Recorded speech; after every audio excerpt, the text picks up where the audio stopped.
once blood brother to Odin, now a thorn in the side of fate. A shapeshifter, a mischief maker, with eyes like wildfire and a smile that never reached his soul. He danced at the edge of trust, his voice honeyed, his heart hidden. He was chaos dressed as kin. From his union with the giantess Angrboda came 3 children, each one a herald of doom. The first was Fenrir, the wolf. Born under the howling winds of the ironwood, he grew with terrifying speed. His jaws could shatter mountains. The gods, uneasy and wise in fear, tried to tame him. At first, they played with him, fed him, sang to him, but they knew he would bring their end. So they forged Gleipnir, a binding unlike any other. Made from things that did not seem to exist, the sound of a cat's footfall, the beard of a woman, the breath of a fish, the roots of a mountain, the sinews of a bear, and the spit of a bird. It looked like silk. It held like fate. They tricked Fenrir into trying it, laughing as if it were a game. But the wolf was no fool. He agreed only if one god would place their hand in his mouth as a token of good faith. Tyr, brave and grim, stepped forward. When Fenrir realized he had been bound, he clamped down. Tyr's hand was lost, and Fenrir's hatred was born. The second child was Jormungandr, the world serpent.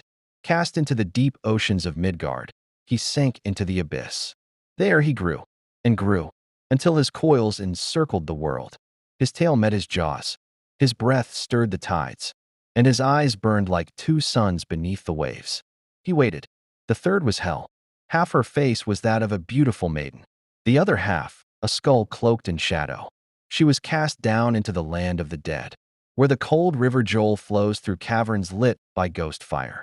There she built her hall, Eljudnir, and claimed dominion over those who died not in battle, but in sickness, sorrow, or old age. She ruled in silence, her throne cold as stone. She too remembered. Though the gods had cast them aside, each child of Loki waited in their realm, waited and watched. And above them all, Yggdrasil groaned. At the base of the great tree, the Norns sat, Urd, Verdandi, and Skuld, past, present, and what may yet come. They carved the fate of all things into the bark with runes. So old they bled into the wood. They whispered prophecies as they dipped their hands into the well of fate. Blood dripped. The tree trembled. The wolf dreamt of breaking free. The serpent turned in his sleep, and waves shattered distant shores. The dead stirred in Helheim. And still, the gods feasted. Thor lifted his great hammer Mjolnir to the sky and laughed. Frey rode his golden boar across the fields of Alfheim. Freya wept tears of gold for her lost love Od. Baldur, the bright god, dreamed of shadows he could not escape.